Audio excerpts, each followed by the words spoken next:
Wes lah yuk. Ya wes lah. Awake dhewe putus.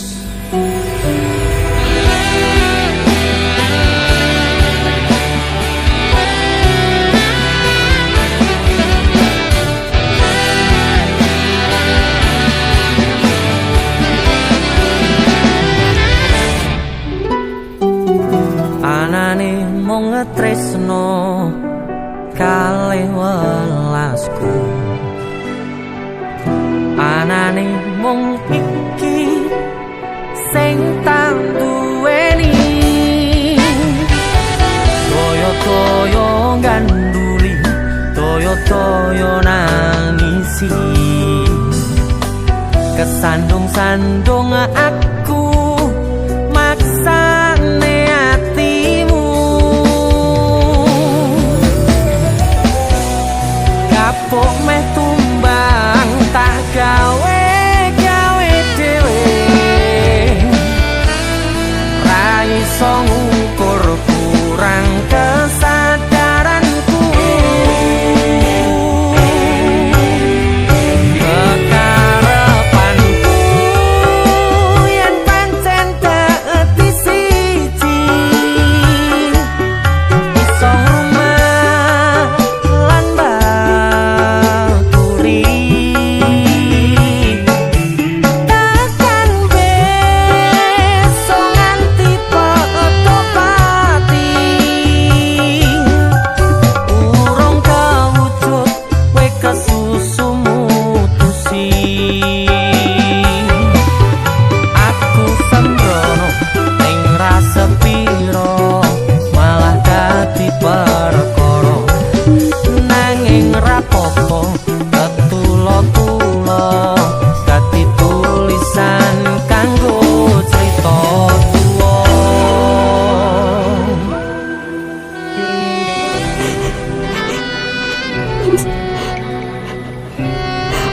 Ngerti mas.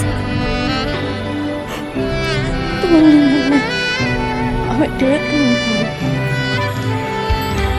Gak enak sing berubah kok awake dhewe. Mending bareng.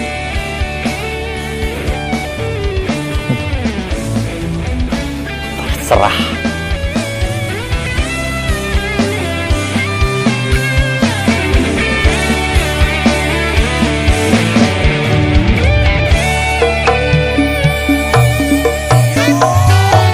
Anane mung ngetresno kalih welasku, anane mung iki sing tak duweni, toyo-toyo ganduli, toyo-toyo nangisi, kesandung-sandung aku maksane hatimu, kapok meh tumbang tak gawe dhewe, ra iso ngukur kurang kesadaranku, kekarepanku yen pancen dadi siji, iso ngumat lan baturi, takkan besok nganti padha pati, urung kawujud kowe kesusu mutusi, aku sembrono ning rasa piro malah dadi perkara, nanging rapopo ketulo-tulo dadi tulisan. Bener ya omongane wong. Suwen meh pacaran. Suwe-suwe rasane hambar. Anane mung ngetresno kalih welasku.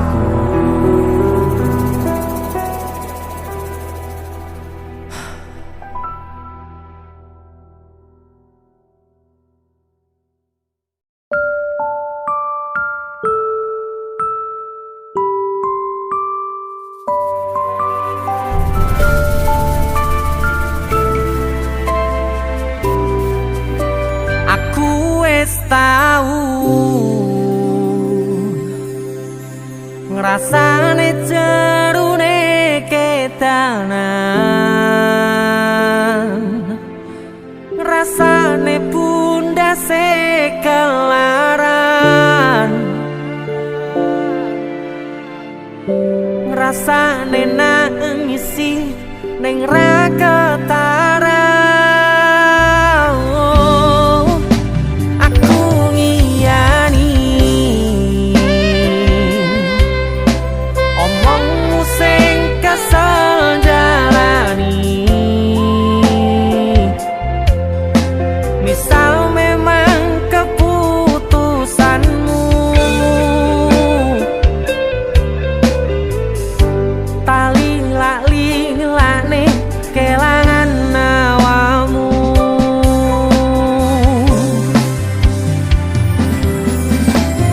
Mung pengen ngandani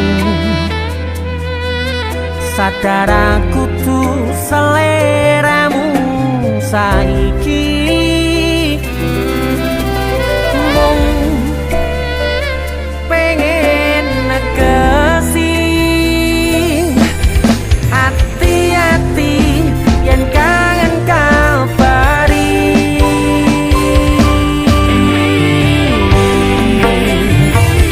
Ramaksane niat gandengmu ro aku crita iki,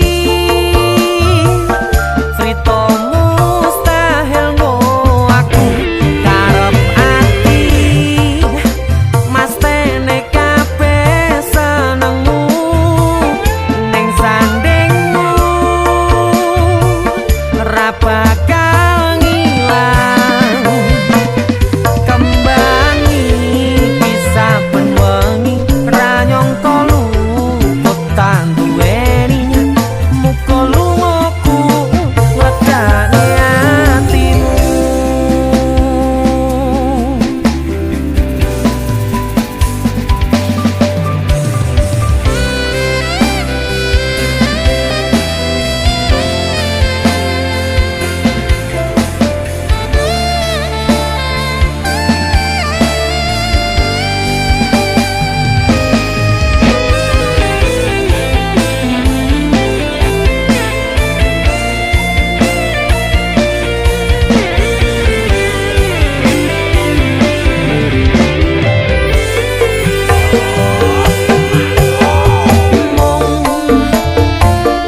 Pengen ngandani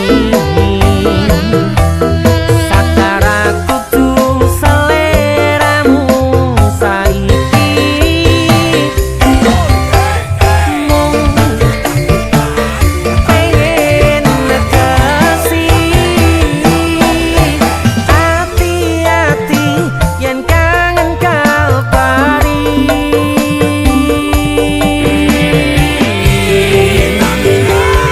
Ramaksane niat gandengmu ro aku crita iki, crita mustahil ngo aku karep ati mas tene kabeh senengmu ning sandingmu ra bakal ngilang. Kembangi bisa benwengi ra nyangka luput tak duweni muga lungaku ngledakne atimu. Muga lungaku ngledakne atimu.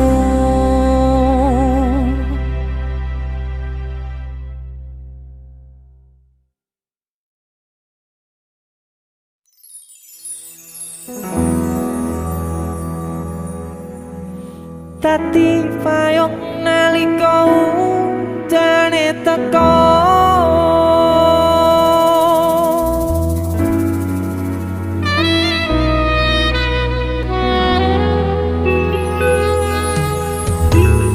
ning pungkasan srengenge sore iki atiku isih rasa sumpek kenanging sempet mikir kesliramu sing tak tresnani.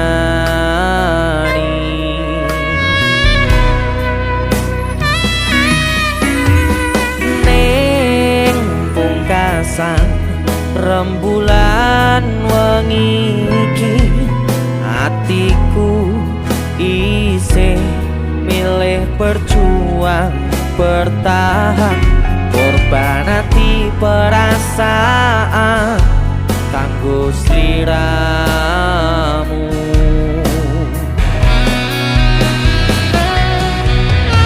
Kaca iki dadi saksi peti atiku kowe gawe ati sing tak joko dadi kelong bola bali kowe sing salah nanging aku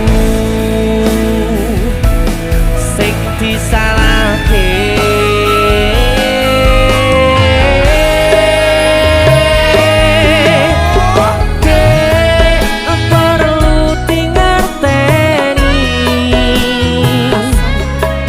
Teke atiku wis kaya ibumu ora tau ngresula ngadepi polamu sing gawe atiku tatu.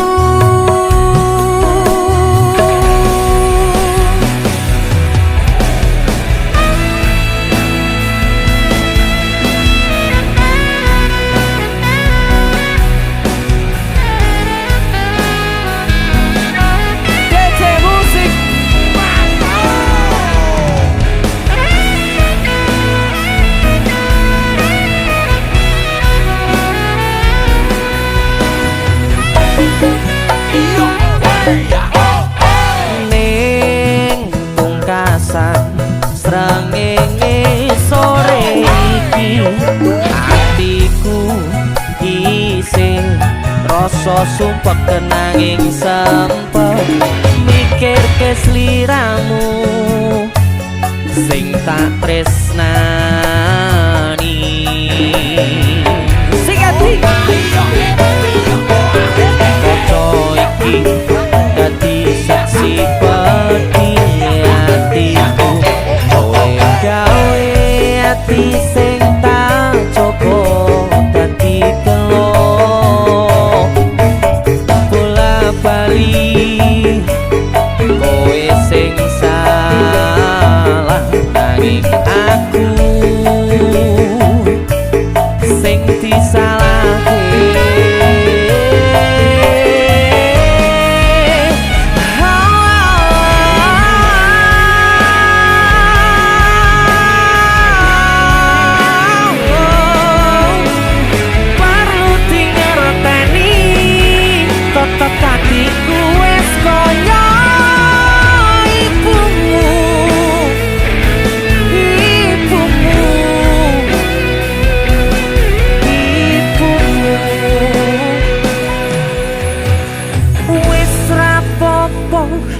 Aku sing disalahno tapi elingo cen aku sing lilo. Dadi payung nalika udane teko Dek perlu dingerteni teteke atiku wis kaya ibumu ora tau resula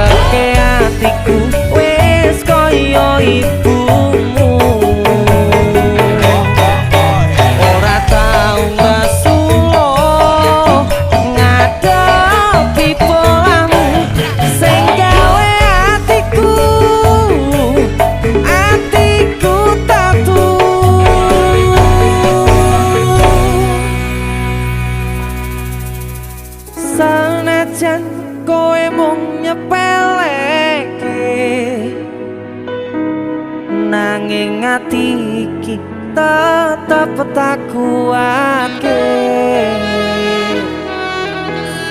Sumpah hati iki setyaku mung kanggo kowe, selawase bebarengan karo kowe,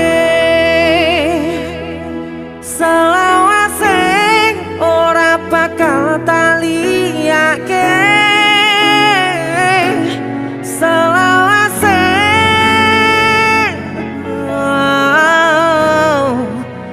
tetep katine.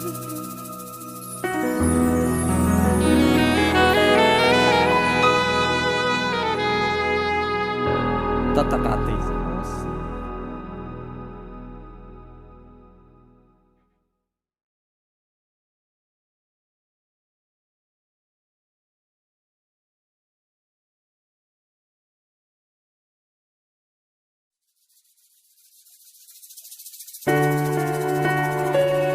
Tak kira nek aku tresno ki dibales tresno. Tibakno apa, Bos? Mung matur nuwun.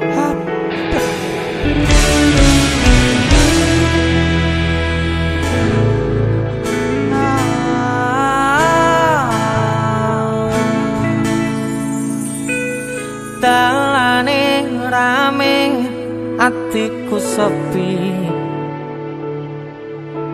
angan-angan tresno dibales tresno,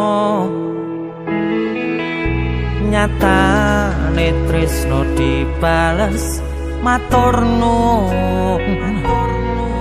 Wis nyaman sempet sayang kok malah ngilang.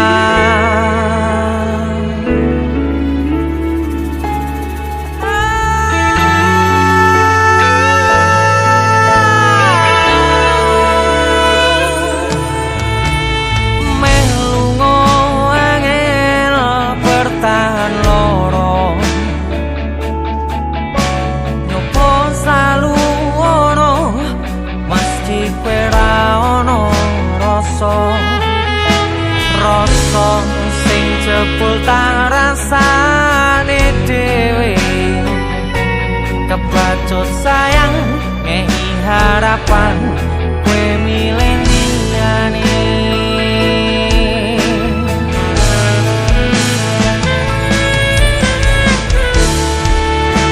Langite peteng udane saya terus kepus tekan hatiku, cedake karo aku nanging hatimu tinggo wong liya.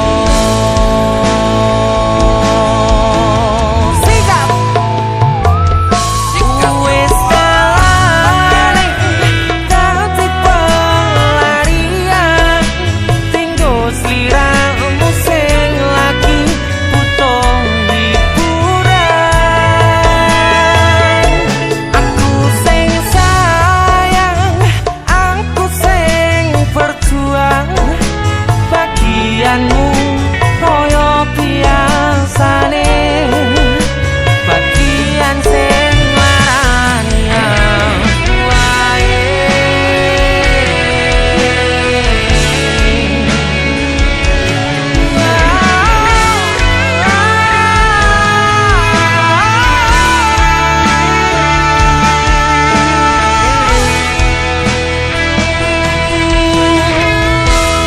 Langite peteng udane saya terus klepus tekan hatiku, cedake karo aku nanging hatimu tinggo wong liya.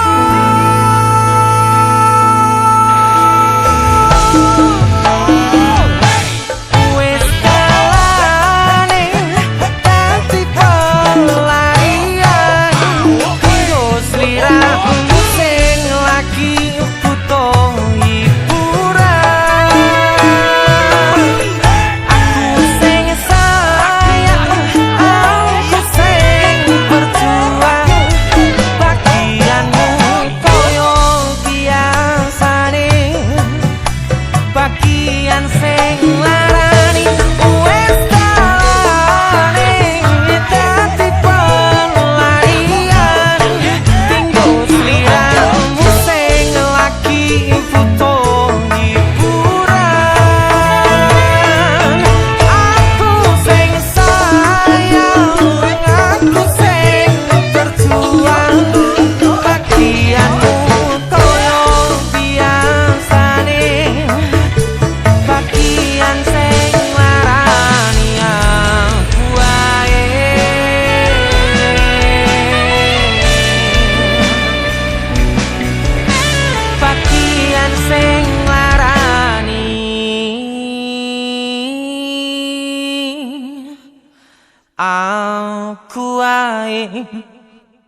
tak pupuk winihe katresnanku kanggo awakmu.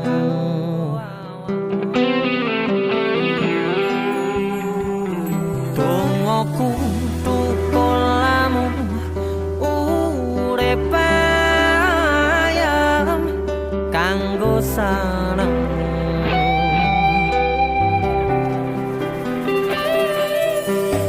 Aku percaya wine tresnamu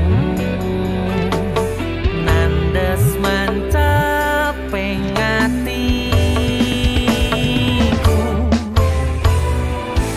Apa kurang lehku ngerteni karepmu. Aku yo wis ora lire-liyane nek kagungan ngomong kangen rasa tukaran ae mbok diman-man hubungane. Urung sing tau tresnani tak gawe sandaran ati mbok ojo satru ae sayangku. Jajal rasa percaya nek trimo kabar konjoku aku kerja nguripimu mamurne atimu.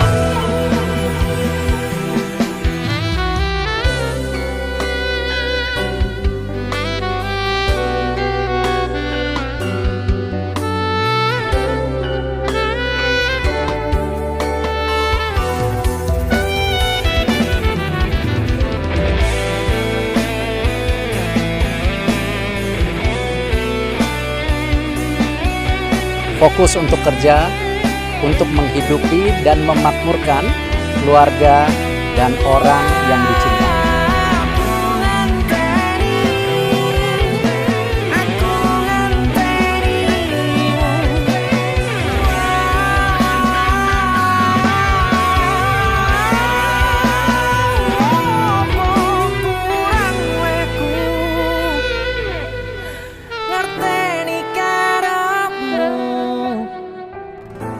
Aku yo wis ora lire